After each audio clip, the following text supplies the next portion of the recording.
हमारी 17 महीने की पेंडिंग है और अगर 3.5 लाख रुपए एक डेली वेजर को मिल जाए तो उसका गुजारा थोड़ा अच्छा हो सकता है। जो आज हमारे डेली वेजर बहुत सारी प्रॉब्लम फेस कर रहे हैं, जिनको बच्चों को देने के लिए स्कूलों में फीस नहीं है, तो उमर अब्दुल्ला साहब के लिए बहुत बड़ी कामयाबी भी होगी। और उसके साथ साथ जो है मुझे लगता है कि जम्मू के अंदर भी उमर अब्दुल्ला सरकार को जो है वो इनसे बातचीत करते हैं। रवि जी, किस तरह की उम्मीदें हैं, क्योंकि आप सरकार खुद भी ये कह रही है कि हम डेली यूजर्स को, कैजुअल लेबर वर्कर्स को, नीड बेस्ड एम्प्लॉइज को परमानेंट करने जा रहे हैं। सबसे पहले तो आपके चैनल का बहुत बहुत धन्यवाद और आपके साथ साथ हर एक मीडिया चैनल्स का बहुत बहुत धन्यवाद जिन्होंने इस डेली वेजर के मुद्दे को इतना हाईलाइट किया, इतना सपोर्ट किया कि आज जो मौजूदा नई सरकार है वो आज मजबूर है इस मुद्दे पे बात करने के लिए।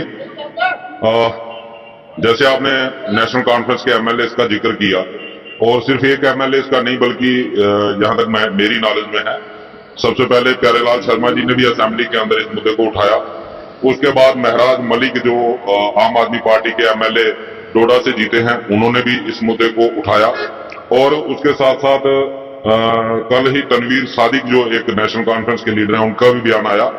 और मैं पिछले दिनों जावेद राणा जो हमारे पीएचई मिनिस्टर थे उनसे भी मिला था और उन्होंने वादा किया था कि हम इस मुद्दे को आने वाली कैबिनेट में लेके आएंगे।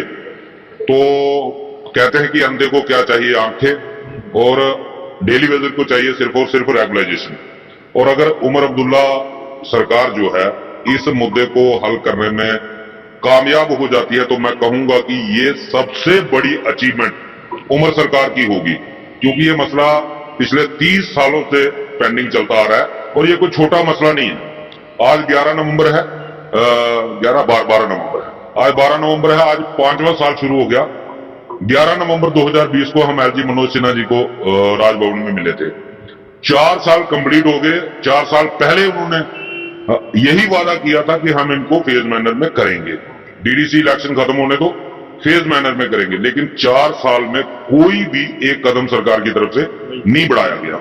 इसलिए हम इतना ओवर कॉन्फिडेंस तो नहीं हो सकते, लेकिन उम्मीद जरूर करेंगे, जिस तरीके से नेशनल कॉन्फ्रेंस के मैनिफेस्टो में भी था। और कहीं ना कहीं नेशनल कॉन्फ्रेंस इस मुद्दे को बारीकी से जानती है, क्योंकि 2001 में 94 में जब बैन लगा था तभी नेशनल कॉन्फ्रेंस की सरकार थी। उसके बाद जब डेली वेजर लगे 2001 में फारूक अब्दुल्ला की सरकार थी, फारूक अब्दुल्ला साहब चीफ मिनिस्टर थे। इन्होंने ऑर्डर निकाल दिया था, ऑर्डर नंबर 144 के जितने भी डेली वेजर 94 के बाद लगे हुए हैं इनको बाहर निकाल दो, डिसएंगेज कर दो। तब जो है 15 पिटीशन जो है हाई कोर्ट में लगी थी। और जब सरकार के ऊपर दबाव बना तो नेशनल कॉन्फ्रेंस की ही सरकार ने ऑर्डर नंबर 1285 निकाला था, जिसमें यह कहा गया था कि जो कट ऑफ डेट 94 की रखी गई थी उसको एक्सटेंड करके 6 नवंबर 2001 तक किया गया था। और तब नेशनल कॉन्फ्रेंस की ही सरकार थी। इसलिए मैंने कहा कि नेशनल कॉन्फ्रेंस इस मुद्दे को बारीकी से जानती है और उनके लिए इस मुद्दे को हल करना कोई ज्यादा मुश्किल नहीं होगा। 2014 में भी जब कैबिनेट सब कमेटी बनी थी, नेशनल कॉन्फ्रेंस की सरकार थी, उस कैबिनेट की रिपोर्ट जब कैबिनेट के सामने आनी थी, तब पहले जिस दिन वो कैबिनेट होनी थी उसी दिन हमारी बदकिस्मती कि कश्मीर के अंदर फ्लड आ गया। वो मुद्दा पेंडिंग हो गया और उसके बाद जब तक हालात जम्मू के सुधरते और कैबिनेट हो पाती तब तक इलेक्शन कमीशन ऑफ इंडिया ने इलेक्शन अनाउंस कर दिया, जिस वजह से डेली वेजर वहीं का वहीं रह गया। मुद्दा जो है वो उस वक्त हल नहीं हुआ।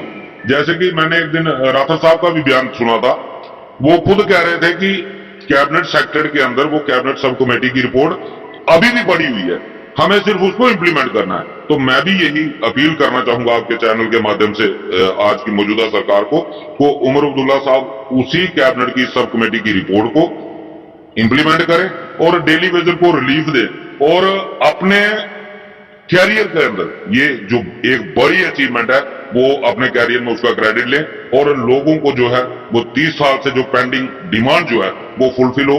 लोग जो इस वक्त डिपार्टमेंट्स में काम कर रहे हैं उन्हें रेगुलराइज भी किया जाएगा, लेकिन जिन लोगों की जान चली गई उनका क्या? देखिए, अगर वही कैबिनेट की जैसे SRO 64 इंप्लीमेंट होता है तो उनको भी उसका बेनिफिट जो है वो मिलेगा। जो भी उनका पीरियड डिपार्टमेंट के अंदर लगा होगा तो उसका जो टेन्योर 7 साल का था, 7 साल के बाद जो एक्स्ट्रा पीरियड लगता था उसका एरियर कहते थे हम उसको एरियर जो है वो पूरा मिलेगा और उनके परिवार को जो है उनकी जगह जॉब भी मिल सकती है। अगर जो पेंडिंग वेट्स पड़ी हुई है अभी तक वो रिलीज नहीं हुई, उस हवाले से कुछ कहना चाहेंगे सरकार? मैं सरकार से ये भी कहना चाहूंगा कि लगभग 3.5 लाख रुपया पर डेली बेजर का सरकार के पास पेंडिंग पड़ा हुआ है, जो कि टोटली अनकॉन्स्टिट्यूशनल है।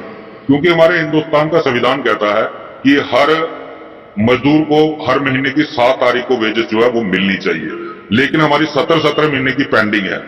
और अगर 3.5 लाख रुपए एक डेली वेजर को मिल जाए तो उसका गुजारा थोड़ा अच्छा हो सकता है।